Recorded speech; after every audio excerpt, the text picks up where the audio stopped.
Nagsimula lang naman lahat ng kaguluhan na ito noong mangarap ang ating Vice Presidente na maging presidente ng maaga. Lakas-lakas ni Sarah, parang 27% siya. Lahat nangungulelat, 14, 13. Ang layo niya talaga sa lahat. She was way ahead talaga naman. Alam naman natin, walk over yon kung tumakbo siya noon. Kayo ang lumapit sa kanya.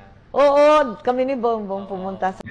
Kapag sinabi po ng Committee on Justice na hindi ground yan for impeachment, patay tayong pataka. Pero huwag na ho tayo magpaka-ano pa dito, magpaka-tanga dito, di ba? Kung ako si Congresswoman Luistro, magpapaplansya pa ako ng buhok para pretty ako kung matuloy yung impeachment hearing. Total, nagpabida na rin naman kayo dito sa mga hearing na ginawa ninyo nitong nakaraan sa komite, ituto nyo na dito. Galing sa inyo yung substance.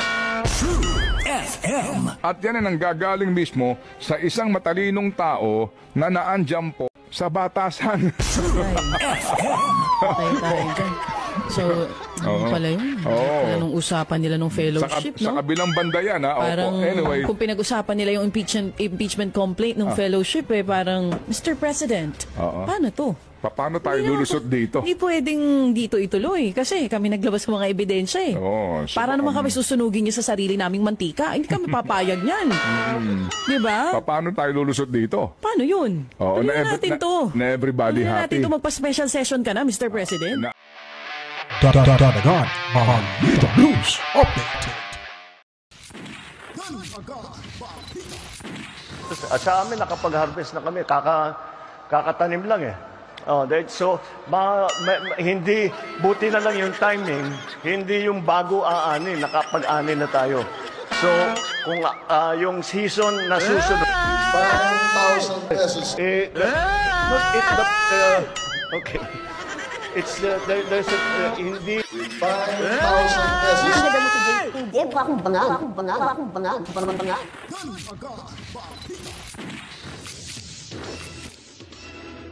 Bueno mga kapitan, balik na naman ho tayo. Kamusta ho? Medyo mababa yung oras na hindi ho ninyo napapanood yung ating mga reaction video ho. Anyways, itong presentation ngayon ay talagang maganda ho. Panoorin nyo po. Hindi ho kayo manghihinayang dito. Dahil kung makikita nyo po yan, si Ted Filon, nako po, binanatan yung Quadcom, binanatan ho itong pagtitipon-tipon dyan sa Malacanang. So panoorin niyo po ito mga kabataan dahil hindi ho masasayang yung oras nyo dahil may matutunan kayo at malamang itong pasabog ni Manong Ted ay tsak talagang mapapaisip kayo dito mga kabalitaan. And then itong si Mr. Bautista, ano din, matindi yung banat din dito, no? Kasi pinakita niya po yung video kung paano. Naalala niyo ba itong si Kangkong, si Konghon, na dahil nagka-problema daw yung bansa dahil sa ambisyon ni Inday Sara Duterte, binaliktad pa. Imbes yung ambisyon na yan ay mula mismo kay Martin Romualdez, ngayon, ipinahid ho kay Inday Sara kaya nagkakagulo daw dahil daw sa ambisyon ni Inday na tatakbo ng 2028 presidential election. So, dito muna tayo mga kabitaan. Itong si Konkon. Maya lang yun yan kay Sir Ted Filon. Maganda ho itong kay Sir Ted Filon. At kung bago pa lang ho kayo dito sa ating official YouTube channel, Danagan Balita Reaction Video, News Update, mag-subscribe na at pindutin ang notification bell para tayong lahat ay laging updated sa mga kaganapan sa ating lipunan at agad-agad nyo mapapanood ang ating mga latest uploaded video. Alright, so tuloy tayo. So simulan nun natin dito kay Sir Hill Bautista mga kabritan. Panoorin niyo po. Nagsimula lang naman lahat ng kaguluhan na ito noong mangarap ang ating Vice Presidente na maging presidente ng maaga. Nung mangarap ang former president na paupuin yung kanyang anak na maging presidente kaagad. Anong At anya? that time, hindi kasi kilala ni Bongbong si Mayor Sara. Binisita namin para mag-happy birthday. So dito ho si Amy Marcos talagang sinupalpal niya dito itong si Kong Hon, no? Kongresista ho diyan sa Zambales. Right, tuloy tayo mga kabalitaan. Noong 2021, ang pakay ko, sana piliin ni Inday Sara, pag tumakbo siyang Pangulo, si Bongbong bilang Vice President. Kasi galing si Bongbong sa talo sa 2016. So, narinig niyo po? Yung sinasabi ni Amy Marcos, Ang laking sampalo ito sa pagmumukha nitong si Kangkong mga kabalitaan dahil nga po sinabi nito si Inday Sara yung nag-aambisyon na magiging Pangulo ng Pilipinas. Ano ngayon? Yung sabi ni klarong-klaro naman ho yung sabi ni yung sinabi ni Senator Amy Marcos na sila ho yung nakikiusap para ho na maging tandem ho yung dalawa, si Sara yung magiging vice presidente at si Bongbong Marcos nag-aambisyon na magiging presidente. Kaya ho dahil nga sa respeto na magkaibigan yung dalawang babae, kinagato ni Inday Sara Duterte kasi alam naman ho natin na hindi ho talaga mananalo itong si PBBM kay former Vice President Lene Robredo mga kabalitaan. Yun po yung katotohanan Hindi ho yan may didinay kasi nga natalo nga siya sa nung sila ay magkatunggali sa vice presidential race, di po ba? So natalo. Ito yung ginawa ni Amy Marcos mga kabalitaan. Piliin bilang president. Bilang Vice. Okay. Para mag-tandem sila kasi tatakbo nga na presidente si Sara, akala ko, at sana, akala ng lahat. Kasi di ba? Akala ko, akala ng lahat. So wala talagang ambisyon si Inday Sara Duterte na tatakbo ng pagka-presidente. Itong si Kong Hon, mahilig sa chismes, parang swishmish, napaka-chismosa. Mahilig kasi mag-entertain ng mga chismes. Kaya yun tuloy, supalpal ka ni Amy Marcos. Kaya ako sa'yo dyan, Kong Hon, basta Kong Hon na lang. Ipag-iisipan mo muna yung mga sinasabi nyo po. Nakakahiya kayo sa Zambales. Saan nyo ba na napulot yung bakit? Tinimbrihan ba kayo ni Speaker of the House nyo dyan sa Kongreso? Ayun ba yung timbre sa inyo na kasi nga nagkagulo? Kung tinimbrihan kayo, nagpapagamit ho kayo. Hindi mo ginamit yung talino mo kongresista ka pa naman. Di po ba? Tuloy tayo dito mga kabalitaan. kasi lakas-lakas ni Sara, parang 27% siya. Lahat nangungulelat, 14, 13. Ang layo niya talaga sa lahat. Mga mga April 2021. She was way ahead talaga naman. Alam naman natin, walk over yon kung tumakbo siya noon. kayo ang lumapit sa kanya. Oo, kami ni Bongbong pumunta sa Ayun, sampal po ang inabot ni Congressman J. Kong Hon po mga kabida. No? So, nakita nyo? Di ba? So, yung sinabi ho ni Congressman Kong Hon na nag-aambisyon, hindi yung totoo Parang nasa guni-guni lang po ni Congressman Kong Hon yun mga kabida. No? Kasi yung totoo, yung sinabi po ni Congressman Amy, o ni Senator Amy, na sila po yung naghabol kay that time mayor pa siya dun sa Davao City itong si Inday Sara no? Sila po yung naghabol kay Inday Sara Yan po, malinaw ho sa bunbunan nitong senador, si kongresistang Kong Hon, Kangkong alias Kangkong mga kabalitaan. Di po ba? Ano ba? Magdidebate ba tayo sa ganitong sitwasyon? Na ikaw na mismo ang nagpapalaganap ng fake news? Ikaw na sa Kongreso, nagpapalaganap ka ng peking mga impormasyon? Kaya nga medyo yung taong bayan hindi naniniwala sa inyo dyan kasi halo-halo na kayo. Hindi nyo pinahalagahan yung reputasyon nyo dyan sa Kongreso. Anong sabi ni PRRD? Wala kayong integridad dyan. Di po ba? Masakit po ba? Nagagalit po ba kayo sa mga vloggers na binusisi lahat yung mga kamalian nyo dyan?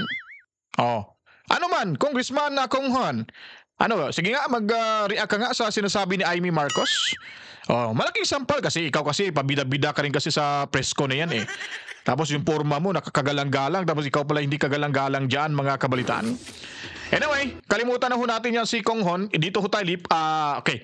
So dumako tayo dito sa ating paborito. Alam niyo po ba itong si Ted Filon? Taga Tacloban ho ito mga kabalitaan Tacloban City. Ano to? Lumad ho dati. Lumad ho talaga. Doon siya ipinanganak talaga sa Tacloban. Siguro part of Eastern Visayas, pero sa pagkakalam ko nakatira to sa Tacloban dati. Ngayon nasa Maynila na. So ito nga, itong matindi. Talagang panoorin niyo to mga kabalitaan. Napakasakit itong mga sinasabi ni Ted Filon. Laban ho nitong mga kongresista na pumunta ho daw di umano totoo ho talagang pumunta kasi nga sabi fellowship lang daw na nagtipon-tipon, dinner lang. Ano ba, inuman lang ba? Kainan lang ba? Kwentuhan lang ba? Bilangan lang ba ng mga chicks dyan? Ay, nagtatanong lang po ha. Huwag nyo siseryosohin yan. Siyempre kung ako kongresista, may chicks talaga ako, di ba? O yung asawa ko. O, di ba? Ganun. Siya, chicks talaga ho yan. So ngayon po mga kabalitaan, binanatan ho nitong ni Kuya Ted, ni Manong Ted pala. Manong Ted tawag nito nila Binanatan ni Manong Ted itong pagtitipon-tipon dyan sa Malacanang. At wag hong magpapakasiguro dahil nga po bilog ang mundo. Ika nga, yun po yung puntong naisip parating dito sa komento ni ni Manong Ted hindi ko na papahabain pa itong diskusyon na to. Si Manong Ted na lang yung magdidiscuss at magkukwento ho sa inyo dyan mga kabalitan. Panoorin nyo po. Kapag sinabi po ng Committee on Justice na hindi ground yan for impeachment, patay tayong pataka. Pero huwag na ho tayo magpakatanga dito, di ba? So, how do you break away or I am sorry, how do baby. you escape? You cannot break away from that. Di ba? The conundrum, the problem, the situation that you created. Panahon ninyo sa Committee on Good Government, paano ang dik-dik ninyo na impeachable offense ito? Paano yung pagkakamali ito? Nag-ground for impeachment ito? May naghain ng impeachment based on the facts that you presented? Kung ako si Congresswoman Luistro, magpapaplansya pa ako ng buhok para pretty ako kung matuloy yung impeachment hearing. Pinag-usapan nila yung impeachment complaint ng fellowship parang, Mr. President, paano to? Paano tayo lulusot dito? Hindi pwedeng dito ituloy kasi kami naglabas ng mga ebidensya para naman kami susunugin niyo sa sarili naming mantika. Hindi kami papayag niyan.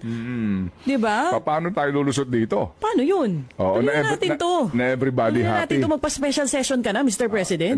Kapag sumunod kay Pangulong Junior na walang impeachment, maiiwan sa ere.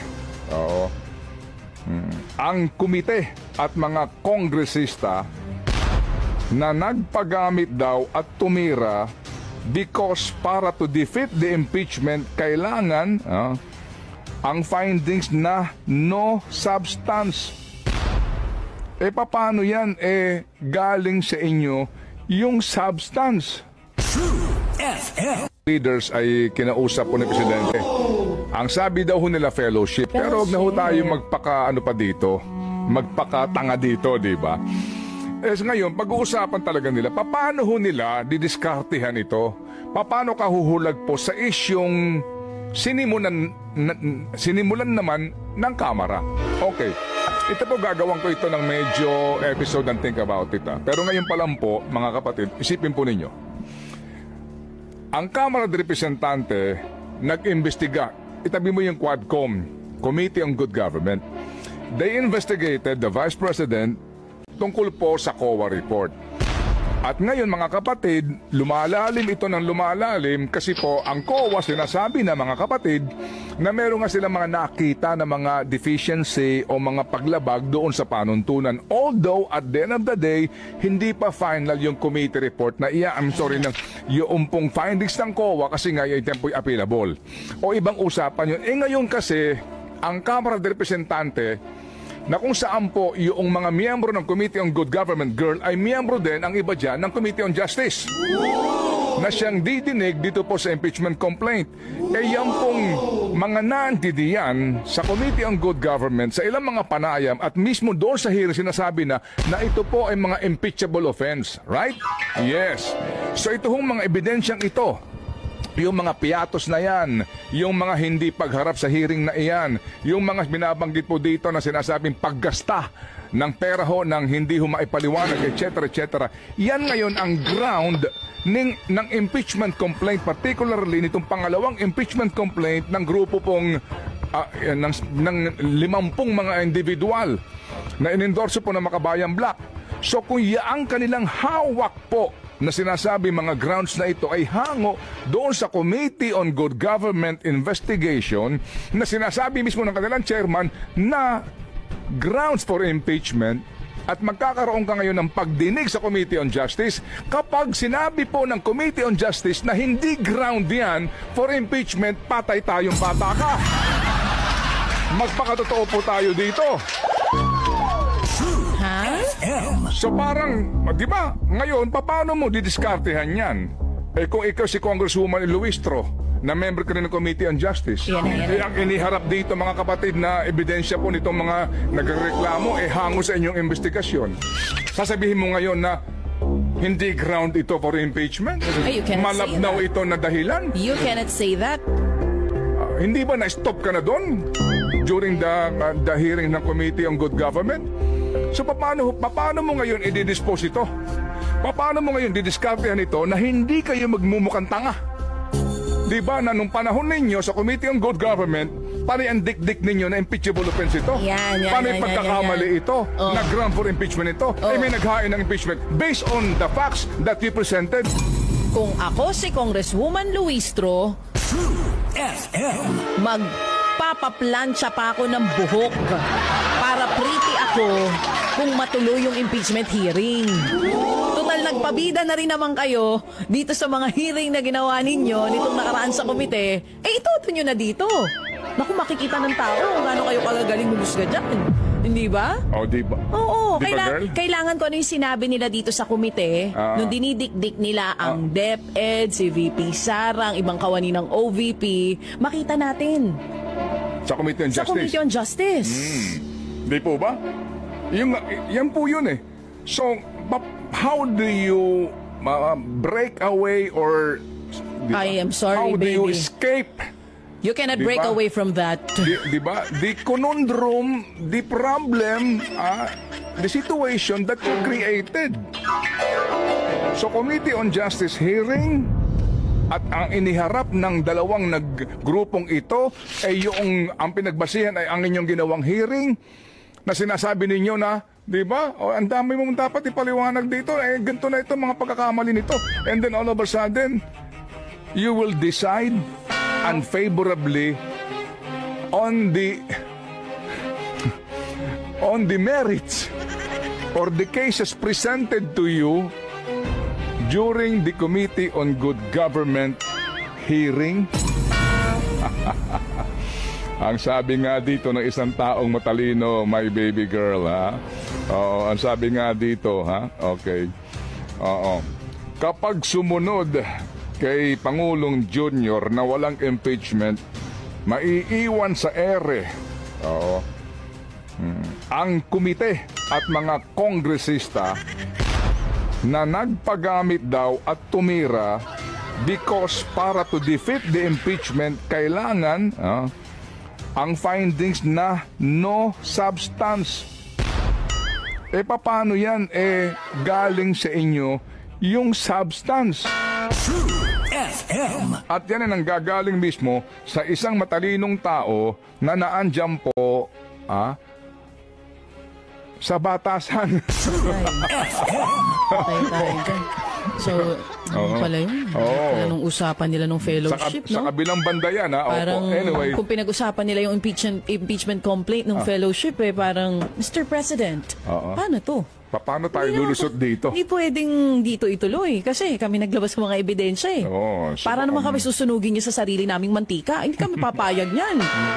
Di ba? Paano tayo lulusot dito? Paano yun? Tuloy natin to. Na everybody happy. happy. Natin to magpa-special session ka na, Mr. President. Hindi, na everybody happy. And ano muna ang sabi ni Nino? Ni Ma'am Sara? Ay. Anong sabi mga niya? Kapatid. Kayo na ginagawa niyo, markado kayo. Eto na nga. Anong sabi niya? Ang sabi niya, markado kayong lahat kay VP Sara. Bakit Kala nyo, kahit niya? magpapasko, mapapatawad niya kayo? Anong sabi? Anong sabi niya? Well, it's all up to you. Anong sabi niya? If you will be forgiving. Hindi lahat pare-pareho. There are some who can forgive quickly. May mga nagpapatawad ng mabilis. May mga nagpapatawad ng matagal. pero naman merong mga hindi nagpapatawad hanggang sa hukay. Ba? Yung sabi niya? Oh, kanina nasa balita natin. Oh, ito lang naman ang sabi ng iba. Ano sabi nung iba? Oo. O sige. Oo. Ngayon, paano kayo kakalas dyan sa sitwasyon na yan? Tandaan ninyo, kapag hindi naman daw na-impeach o hindi nyo mapaalis sa pwesto itong isang nakaupo na substitute na vice presidente, kapag may nangyari dyan, sa nakaupo, wag naman po sana ipahintulot. Pag may nangyari, sino magiging presidente? Eh di yung ninominate ng Pangulo. Ha? Yung inonominate. Hindi. Pag may nangyari, sino magiging presidente? Di itong... Ito na. Itong pinitpit ninyo. Yung ginisa nyo. Sabi nga nila... Lintik lang ang walang ganti. Yun namang sinasabi sa pelikula. I love you, BBM! Ay, hindi na ganyan. Okay. Lintik lang ang walang ganti. Ano naman masasabi mo doon sa mga senador na nagsasabi na ito daw impeachment complaint, wag nang gawin dahil divisive yan. Hindi pa ba sila divided? Patagal naman na kayong divided na. Hindi na bale. Ano masasabi mo at alas 9:52 na. Ayun nga po mga kabalitaan, naririnig nyo na po. Grabe yung Grabe yung diskusyon na yan. Palitan ng sagot. At may punto rin ho naman itong si Manong Ted mga kabalitaan. Sino kayang papalit kung hindi may impeach itong si VP Sara Duterte? At kung may mangyari ho sa ating Pangulo, sino naman ang papalit na bilang susunod na Pangulo? Wala na pong iba si Inday Sara Duterte. At ito naman yung mga kongresista, ay nako, ano bang iniisip nyo ngayon? Matutuloy ba o hindi matutuloy yung impeachment trial laban ho sa ating pangalawang Pangulo, Inday Sara Duterte? Handa na ba ho ang lahat para malaman yung katotohanan? Kaya abang-abangan nyo po dito mga kabalitaan sa ating palatuntunan, Danagan Balita Reaction Video News Update. Kaya kung bago pa lang ho kayo sa ating official YouTube channel, huwag kalimutan mag-subscribe para laging updated sa mga kaganapan sa ating lipunan at don't forget, pindutin na rin ang notification bell para agad nyong mapapanood ang ating mga latest uploaded video. Ako'y magpapaalam na po. To God be the glory. Mwah mwah. Chip chip. Peace out.